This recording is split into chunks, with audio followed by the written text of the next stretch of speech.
देशातला एक नंबरचा चोर पक्ष म्हणजे भाजप आहे. भाजपला महाराष्ट्रात स्वबळावर सत्ता आणता आली नाही, म्हणून त्यांनी काँग्रेस आणि राष्ट्रवादीचे भ्रष्ट नेते भाजपात घेतले. पण तरीही सत्ता भेटत नाही, म्हणून त्यांनी शिवसेना आणि राष्ट्रवादी हे दोन पक्ष चोरले. आता फक्त मनसे, वंचित बहुजन आघाडी, काँग्रेस आणि MIM हे पक्ष चोरायचे बाकी राहिले आहेत.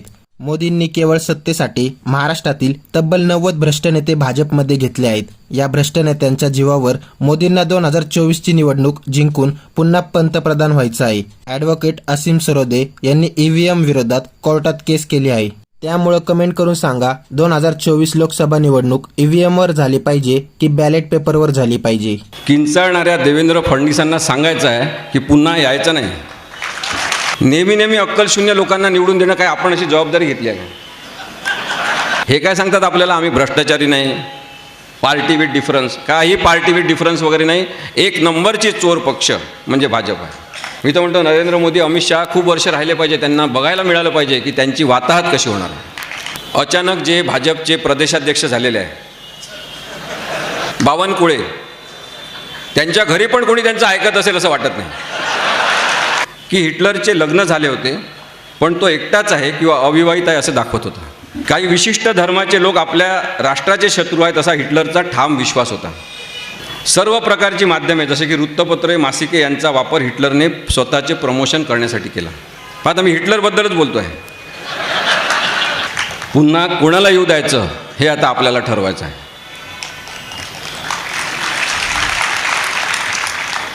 हा संवाद कर्कशपणाच्या विरुद्ध आहे.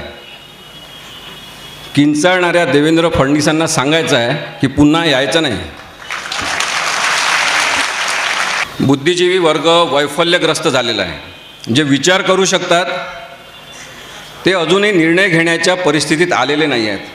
पण आम्ही जेव्हा इतक्या सभा घेतल्या महाराष्ट्रात, तेव्हा मी आपल्याला हे सांगू शकतो की जो अंडर करंट आहे तो खूपच ताकदवान झालेला आहे. खेड्यापाड्यातल्या शेतकरी माणसांनी, गरिबांनी, ज्यांच्याबद्दल सांगण्यात आलं की इतक्या करोड लोकांना आम्ही घराच्या चाब्या दिल्या आणि त्यांच्या खिशात चाबीच नाही, त्यांनी,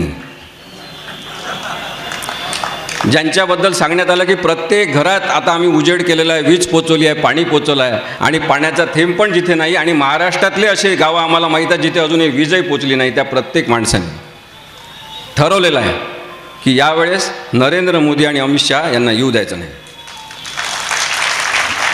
हे शक्य आहे. मी सुरुवातीला सांगतो की RSS म्हणजे संघ, राष्ट्रीय स्वयंसेवक संघ आणि भाजप यांची सगळ्यात मोठी कमजोरी आहे ती म्हणजे आपण चांगल्या भाषेत बोलू शकणं. तुम्ही चांगल्या भाषेत बोलू शकाल तर यांच्याकडे उत्तर द्यायला नाही. ते तुम्हाला चिडवतील, ते तुम्हाला डिवसतील, ते तुमच्या आईबहिणीवर येतील, ते तुमच्या जातीपातीवर आणि धर्मावर येतील, पण तरी तुम्ही संतुलितपणे यांना उत्तर द्या. हे पळून गेल्याशिवाय राहणार नाही, कारण पळून जाणे यांची परंपरा आहे. समुद्रातून एका फुटावर उडी मारून पळून जाणारा माणूस यांचा आदर्श आहे.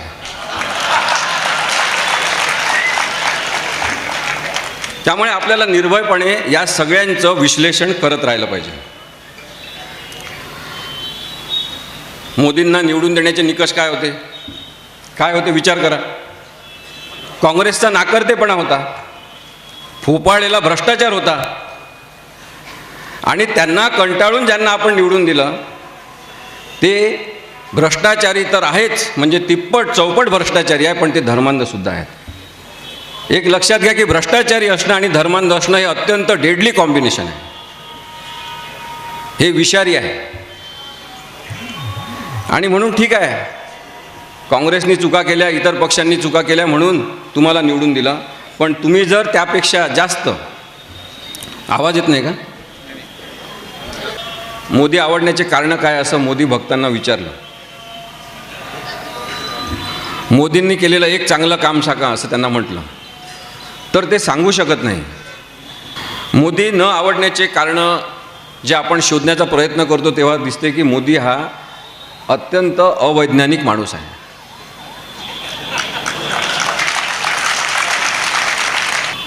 खोटं सर्टिफिकेट शिक्षणाचा असण्याचा प्रश्न नाही.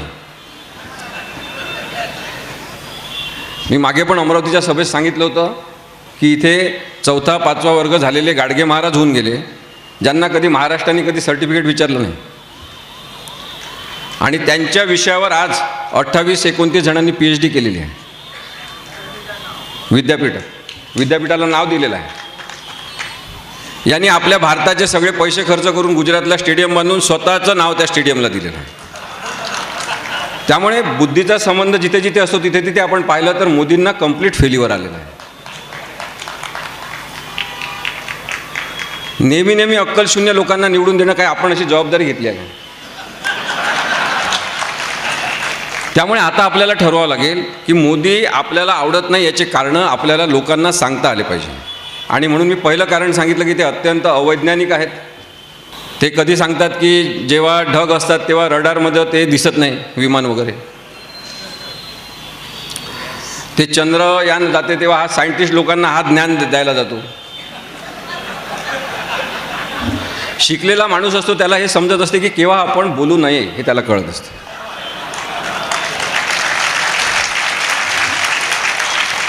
हे प्रचंड खोटारडे आहेत.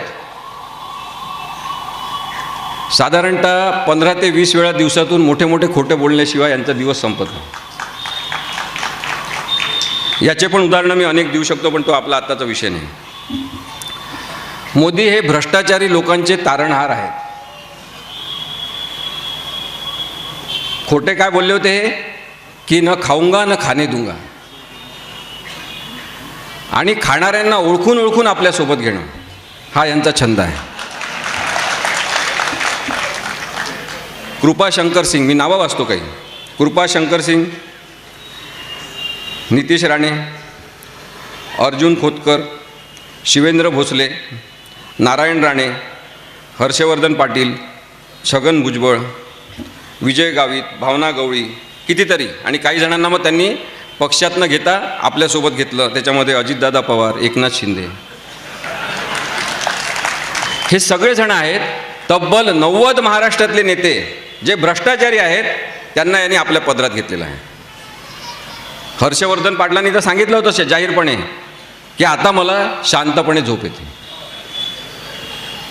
शिवसेनेचे प्रताप सरनाईक, त्यांनी जाहीर पत्र लिहिलं उद्धव ठाकरेंना की हे सगळं करण्यापेक्षा सरळ भाजपच्या सोबत सरकार स्थापन करू, आम्हाला स्वस्तपणे शांत झोप तरी येईल. आणि शेवटी ते एकनाथ शिंदेसोबत गेले, म्हणजे परत या नरेंद्र मोदींच्या आणि देवेंद्र फडणवीसच्या पदराखाली गेले. हे काय सांगतात आपल्याला, आम्ही भ्रष्टाचारी नाही, पार्टी विथ डिफरन्स. काही पार्टी विथ डिफरन्स वगैरे नाही. एक नंबरची चोर पक्ष म्हणजे भाजप आहे.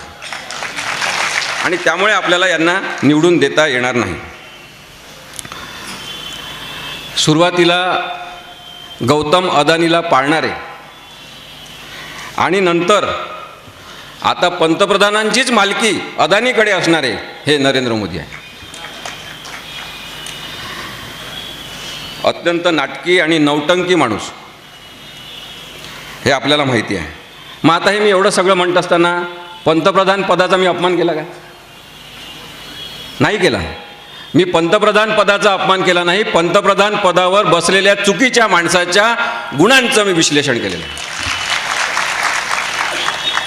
मग कोणाला जर वाटत असेल त्यांच्या भावना दुखावल्या तर ते केस करू शकतात का? कोण करू शकतात केस? जर भावना दुखावल्या असतील, नरेंद्र मोदींचा अपमान झाला असेल तर माझ्यावर नरेंद्र मोदी केस करेल. केली पाहिजे, काही हरकत नाही.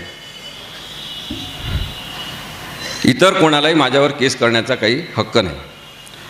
इथे भाजपचे काही पाळीव लोक, संघाचे काही जण बसलेले असतील.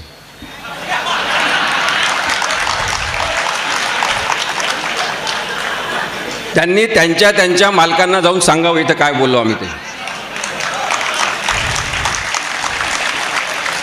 ही अस्सल नागरिकांची सभा आहे. तुम्हाला जर त्रास होत असेल तर आताच इथून जा, कारण की तुम्हाला प्रचंड त्रास होणार आहे थोड्या वेळाने अजून. आपल्याला निर्भयपणे हे बोलावं लागेल. प्रचंड पैसा जमा करणारी पॉलिटिकल पार्टी म्हणून सुद्धा भारतीय जनता पार्टी आहे. ही केवळ भारतातली श्रीमंत पार्टी नाही, जगातली सगळ्यात मोठी श्रीमंत राजकीय पार्टी आहे. 1917 करोड रुपये एवढी संपत्ती भाजपची आहे. काँग्रेसची 763 करोड आहे आणि CPIMची 723 करोड आहे. रुपयांमधली यांची संपत्ती 1917 करोड आहे, पण यांची स्थावर मालमत्ता जी आहे ती 6000 कोटी रुपयांची आहे. तुम्ही लक्षात घ्या, प्रचंड मोठा पैसा आणि इतर सगळ्या लोकांजवळ लपून ठेवलेला यांचा पैसा खूप मोठा आहे. भाजप हा पक्ष खरं तर काही ताकदवान लोकांचा पक्ष नाही. सगळे भयग्रस्त लोक या पक्षामध्ये जमलेले आहेत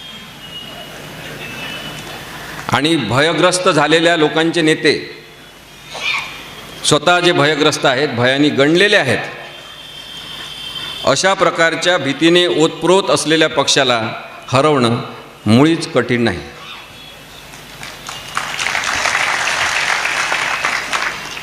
गुंड बदमाश सगळे मुळात भित्रे असतात. आता नागरिकांना याची टक्कर द्यायची असेल तर आपल्याला अशीच एकी सगळीकडे दाखवावी लागेल. मुठभर लोक जे ताकदवान आहेत, ज्यांच्या मनात भीती नाही आणि ज्यांच्या मनात केवळ लोकशाही आणि संविधान आहे, असे लोक या सगळ्यांशी टक्कर देऊ शकतात असं माझं स्पष्ट मत. यांनी एक घोषणा केली सुरुवातीला, काँग्रेस मुक्त भारत. तुम्ही वेगळ्या पक्षाचे असू शकता, कोणत्या पक्षाचे तुम्ही नसू शकता किंवा कोणत्याच पक्षाचे नसताना तुम्ही निवडणुकीच्या वेळेस ठरवू शकता की कोणाला मत द्यायचं, ही लोकशाही आहे. पण एखाद्या पक्षाविरुद्ध काँग्रेस मुक्त भारत म्हणणं हे आपण समजून घेतलं पाहिजे की याच्या मागे काय तत्व आहे. लोकशाहीमध्ये सगळ्या पक्षांना आपलं अस्तित्व टिकवण्याचा हक्क आहे आणि त्यामुळे काँग्रेस मुक्त भारत ही हिंसक घोषणा आहे, असंविधानिक आहे, घटनाबाह्य आहे. या भारतामध्ये काँग्रेस पक्षसुद्धा राहील, राष्ट्रवादी राहील, शिवसेना राहील, CPI राहील, CPIM राहील, डॉक्टर आंबेडकरांचा पक्ष राहील, सगळे पक्ष राहतील. कारण की भारतीय संविधानाने रचनाच अशी केलेली आहे की सगळ्यांनी आपल्या मतांचा आविष्कार व्यक्त करून लोकप्रतिनिधींच्या मार्फत हे सरकार चालवायचं. त्यामुळे भाजपचा द्वेष करून पण चालणार नाही. भाजपसुद्धा याच्यानंतर राहील. मी तर म्हणतो नरेंद्र मोदी, अमित शहा खूप वर्ष राहिले पाहिजे, त्यांना बघायला मिळालं पाहिजे की त्यांची वाताहत कशी होणार आहे.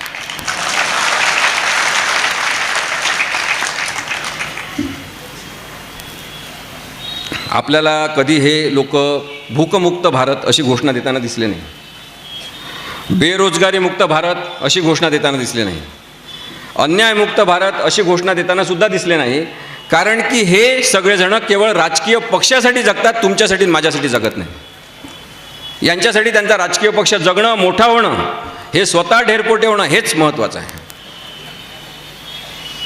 आणि म्हणून मला असं वाटते की अशा लोकांच्या विरोधात हा एल्गार जो उभा राहत आहे तो आपल्या सगळ्यांचा महत्त्वाचा आवाज आहे. महाराष्ट्रातल्या विधानसभेमध्ये जे सुरू आहे ते आपण बोलायलाच पाहिजे.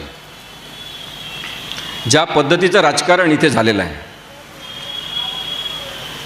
त्याच्यामध्ये आमदार पळवणे आपल्याला माहीत होतं, पक्षाच्या पक्ष पळवणे हे आपल्याला माहीत नाही. पूर्ण राजकीय पक्ष पळवून न्यायचा, तो यशस्वी प्रयोग झाल्यावर दुसरा राजकीय पक्ष पळवून न्यायचा, त्याचे चिन्हसुद्धा मागायचं, त्याचं नावसुद्धा मागायचं. आणि निवडणूक आयोगामध्ये बसलेले पाताळ यंत्री आणि पाळीव असे जे अधिकारी आहेत त्यांनी न्याय द्यायचा की शिवसेना हे चिन्ह यांचं आहे आणि धनुष्यबाणसुद्धा यांचं आहे. कायदा पूर्ण वेठीस धरून अशा पद्धतीने जी वागणूक आहे ती आपण समजून घेतली पाहिजे. महाराष्ट्राचा सत्ता संघर्ष जर आपल्याला समजून घ्यायचा असेल तर आपण मागणी केली पाहिजे की सध्या राहुल नार्वेकर विधानसभा अध्यक्ष जे आत्ता ट्रिब्युनल म्हणून काम करत आहेत, न्यायाधिकरण म्हणून काम करत आहेत, त्यांच्यासमोर जी सुनावणी सुरू आहे त्याचं लाईव्ह टेलिकास्ट झालं पाहिजे अशी महाराष्ट्रातल्या लोकांनी मागणी केली आहे. तुम्हाला दिसेल ज्यांची बाजू लंगडी आहे त्यांचे अपॉइंट केलेले लोक काय काय बोलतात.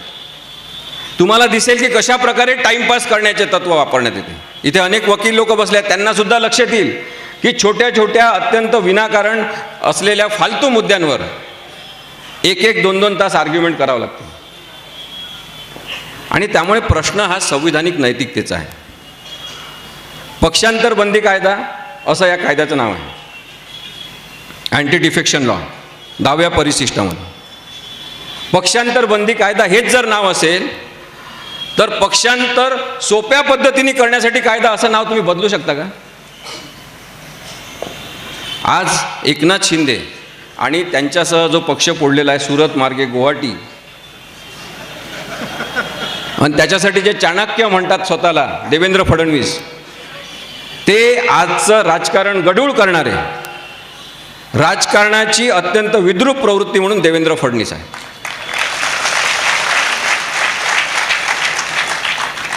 पहा, यांच्या पक्षामध्ये स्वतःचे माणसं नाही, राष्ट्रवादी काँग्रेसचे आहेत, सगळ्या पक्षांचे भ्रष्टाचारी माणसं यांच्या पक्षात आहेत, आणि मग तरी सरकार स्थापन करता येत नाही म्हणून पक्षाच्या पक्ष पळवणारे ते त्यांना चाणक्य म्हणतात.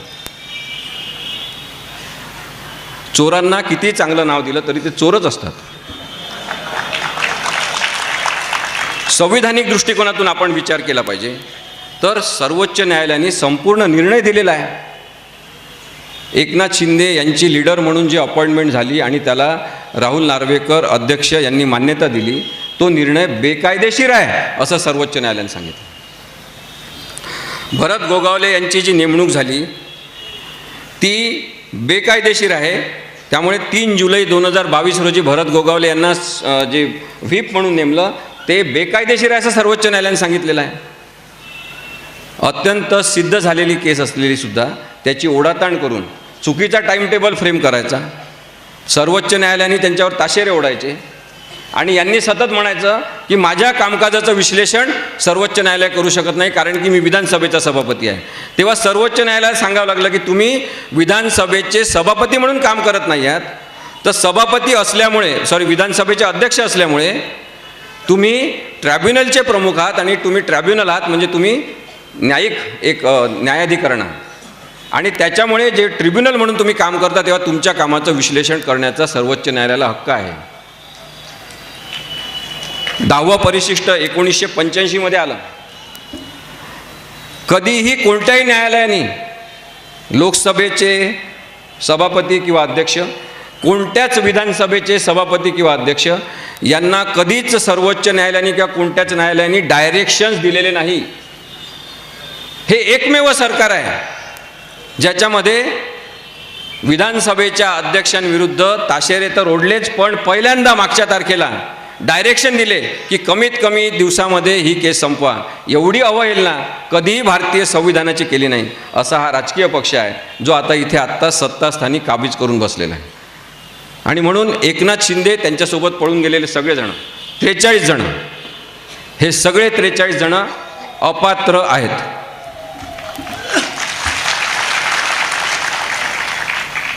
नार्वेकरांना इथून आवाहन करतो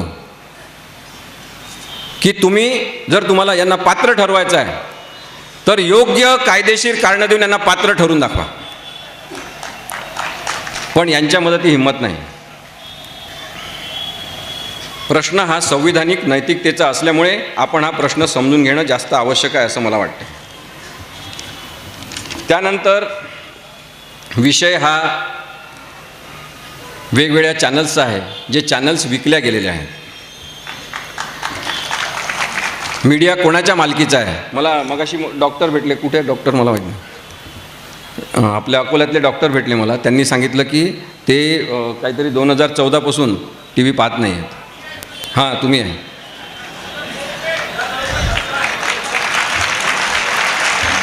सगळ्यांनी विचार केला पाहिजे की आपण कोणतं टी व्ही चॅनल बघतो. आपण सजगपणे या सगळ्या लोकांच्या बातम्यांकडे आणि बातम्यांच्या पेरणीकडे लक्ष दिलं पाहिजे. मी तुम्हाला मुद्दाम थोडी आकडेवारी सांगतो की मीडिया कोणाच्या मालकीचा आहे. मुकेश अंबानी यांचं काय काय, न्यूज 18, न्यूज इंडिया, CNBC, वूट आणि कलर्स हे मुकेश अंबानीचे आहे, आणि साधारणतः 2,645,00,000 एवढी यांचं कॅपिटल किंवा कमाई आहे. गौतम अदानी जो एक ॲटो रिक्षा चालक होता, त्याची NDTV 24/7, imagine, NDTV India, good times आणि गॅझेट 360 हे चॅनल्स आहेत. कलानिधी मारन, सन TV 509.75 करोड रुपये एवढं यांचं एकूण चलन आहे.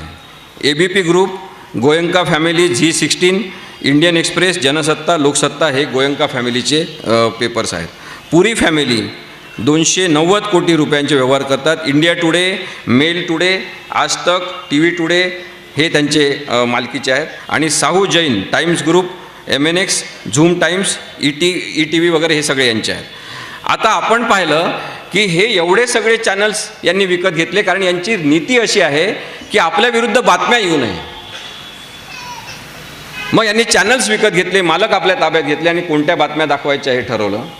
छोट्या छोट्या पातळीवर म्हणजे विश्वंभर आणि मला तर तो अनुभव आहे की यांनी आपल्या अंतर्गत पत्रक काढलं की यांना बोलवायचं नाही.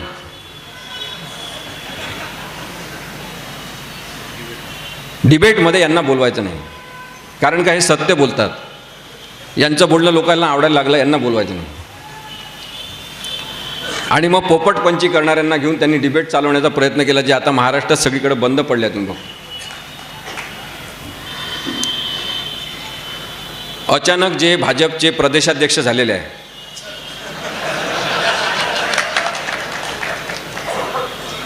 बावनकुळे, त्यांच्या घरी पण कोणी त्यांचं ऐकत असेल असं वाटत नाही. आणि या बावनकुळेंनी काय सांगितलं की जर आपल्या विरुद्ध बातम्या येऊ द्यायच्या नसतील तर पत्रकारांना धाब्यावर घेऊन जा. एवढं अनैतिक तुम्ही बोलू कसं शकता? हे षडयंत्री विचार तुमच्या मनात सतत येतात कसे? कारण की तुमची RSSची संस्कृती आहे, सत्य सतत दाबत राहायचं, खोटं सतत सांगत राहायचं.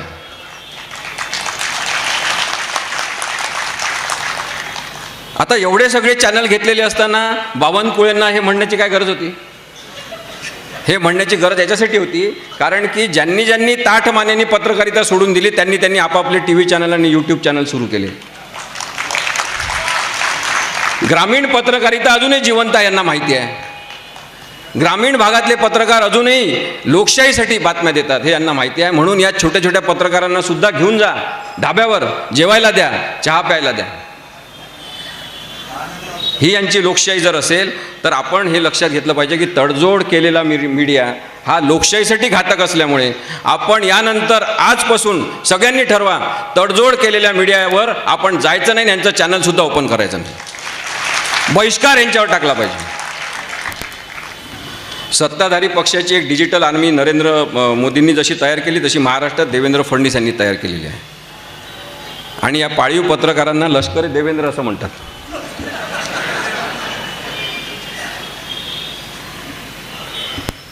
मी जेव्हा ह्या सगळ्या लोकांबद्दल विचार करत होतो तेव्हा वाटलं की इतिहासातून काहीतरी यांनी घेतलेलं आहे का. आणि म्हणून एक व्यक्ती समोर आला. मग त्याची माहिती मी घेतली, त्याचे गुणधर्म काय आहे तपासण्याचा प्रयत्न केला. त्या व्यक्तीचे गुणधर्म मी आपल्याला वाचून दाखवतो. त्या व्यक्तीचं नाव हिटलर असं होतं.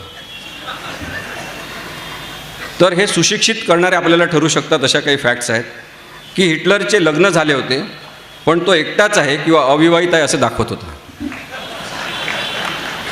काही विशिष्ट धर्माचे लोक आपल्या राष्ट्राचे शत्रू आहेत असा हिटलरचा ठाम विश्वास होता. हिटलरला पाठिंबा देणारे हिटलरवरची टीका कधीच सहन करत नव्हते. सर्व प्रकारची माध्यमे जसे की वृत्तपत्रे, मासिके यांचा वापर हिटलरने स्वतःचे प्रमोशन करण्यासाठी केला. आता मी हिटलरबद्दलच बोलतो आहे. हिटलरने सगळे प्रश्न व समस्या क्षणार्धात संपवून टाकू हे त्याच्या प्रचाराचे महत्त्वाचे आश्वासन बनवले होते. सत्तेत आल्यावर त्यांनी कोणतेही प्रश्न सोडवले नाही आणि तो सोडवू शकला नाही, परंतु जर्मनी हा देश मात्र त्यांनी बर्बाद केला. हिटलरच्या प्रचाराची एक महत्त्वाची घोषणा होती, जर्मन भाषेमध्ये आहे ती. मी थोडंसं प्रोनाऊन्सिएशन चुकीचं करू शकेन कदाचित. त्याचा प्रोनाऊन्सिएशन असा आहे, गुट टॅग कॉमेन, म्हणजे अच्छे दिन आएंगे. नेहमी नवीनतम कपडे घालणे, उत्तम कपडे घालणे, त्याची रंगसंगती सुंदर असणे याची हिटलरला प्रचंड आवड होती. असत्य अशा प्रकारे सांगायचे ते सत्यच वाटेल अशा प्रकारची आर्ट ऑफ मेकिंग लाईज ही कला हिटलरने अवगत केली होती. हिटलरला एक सवय होती की त्याला रेडिओवरून भाषण देण्याची प्रचंड आवड होती. फ्रेउंडे बुडेअर आणि श्वेस्टन म्हणजे मित्रो हा त्याचा आवडता शब्द होता. हिटलरला स्वतःचे फोटो काढून घेण्याचा प्रचंड शौक होता. हिटलर तेव्हाच्या फिल्म इंडस्ट्रीतील अभिनेत्री अभिनेत्यांना जेवायला आमंत्रित करून त्यांच्याशी संवाद साधत होता आणि हिरो हिरोईनबरोबर फोटो काढत होता. हे साधारणतः 14 लक्षणं हिटलरचे आहे. जे जर आपल्या देशातल्या नेत्यांना लागू होत असतील आणि तसे नेते असतील तर त्यांना काढून टाकणं आपली जबाबदारी आहे. मग लोक आम्हाला विचारतात हे सगळं बोलत असताना, मला म्हणतात तुम्ही वकील आहे, तुम्ही कशाला या विषयावर बोलता, डायरेक्ट मग एखाद्या राजकीय पक्षात का प्रवेश करत नाही. विश्वंभरला म्हणतात की तुम्ही पर्यावरण तज्ज्ञ आहे, तुम्ही कशासाठी हे बोलत बसता, तुम्ही तुमचं काम करा. याला आपल्याला उत्तर देता आलं पाहिजे. आपण राजकारणावर बोलणं यासाठी आपण अपात्र आहोत का, आपण डिस्क्वालिफाईड आहोत का? नागरिक आहोत आपण. नागरिक ही संविधानिक संकल्पना आहे. संविधान हे राजकीय डॉक्युमेंट आहे. भारताचं राजकारण आणि नीती कशी चालेल याच्याबद्दलचं एक पॉलिसी डॉक्युमेंट डॉक्टर आंबेडकरांनी तयार केलं, त्याचं नाव संविधान आहे. आणि त्या संविधानानुसार आपण नागरिक असल्यामुळे जी पॉलिटिकल कन्सेप्ट आहे, राजकीय संकल्पना आहे नागरिक असणं, आणि त्यामुळे आपल्याला राजकारणाबद्दल बोलण्याचा पूर्ण हक्क आहे आणि आपण राजकारणाबद्दल बोललंच पाहिजे. त्याच्यासाठी राजकीय पक्षात वगैरे जाण्याची गरज नाही. शेवटचे 2-3 मुद्दे मांडून मी थांबतो. निवडणुका व मतदान हा एक लोकशाहीचा सोहळा आहे. निवडणुका निपक्ष पद्धतीने झाल्या पाहिजे, स्वच्छ वातावरणात झाल्या पाहिजे, ही गरज आहे. मी जेव्हा शिकायला लागलो राज्यशास्त्र वगैरे तेव्हा मलाही वाटलं की निवडणुका हा खरा एक सोहळा आहे लोकशाहीचा, की प्रत्येक माणूस त्याच्या मतदानाचं किंमत एकच. श्रीमंत असो, गरीब असो, दलित असो, मुस्लिम असो, प्रत्येकाचं मत त्याला व्हॅल्यू एक. मला फार आनंद होत होता. पण नंतर जसं जसं मी शिकत गेलो तसं मला लक्षात आलं की केवळ मतदान करणं म्हणजे लोकशाही नाही. मतमोजणी म्हणजे लोकशाही आहे. मग माझ्या लक्षात आलं की केवळ मतमोजणीसुद्धा लोकशाही नाही, मतमोजणीची प्रक्रिया मतदान करणाऱ्यांना माहीत असणं ही लोकशाही आहे. आज नरेंद्र मोदी, अमित शहा यांच्या निवडून येण्याबद्दल लोकांच्या मनात प्रचंड शंका आहेत. EVM मशीनचा गैरवापर होतो असं काही लोकांचं म्हणणं आहे. ते सिद्ध झालेलं नाही. सगळ्यात पहिले ऑब्जेक्शन EVM मशीनवर लालकृष्ण अडवाणी यांनी घेतलं होतं. त्यामुळे माझा पण काहीतरी आक्षेप आहे, माझ्या पण मनात शंका आहे. मतदार म्हणून माझा हक्क काय आहे? मी ज्याला मतदान केलेलं आहे ते मतदान ज्या व्यक्तीला मी केलेलं आहे तिथपर्यंत, त्या व्यक्तीपर्यंत ते जोपर्यंत पोचत नाही मतदानाची प्रक्रिया पूर्ण होत नाही. तुम्ही रामाचं नाव घेता, प्रभू श्रीरामचंद्र नेहमी नेहमी म्हणता. ज्या रामानी केवळ एका धोब्यानी शंका घेतल्यामुळे सीतेला अग्निपरीक्षा द्यायला लावली, त्याचं तुम्ही नाव घेता. आमचं तुम्ही निवडून येण्याबद्दल शंका आहे, तुम्ही अग्निपरीक्षा द्या.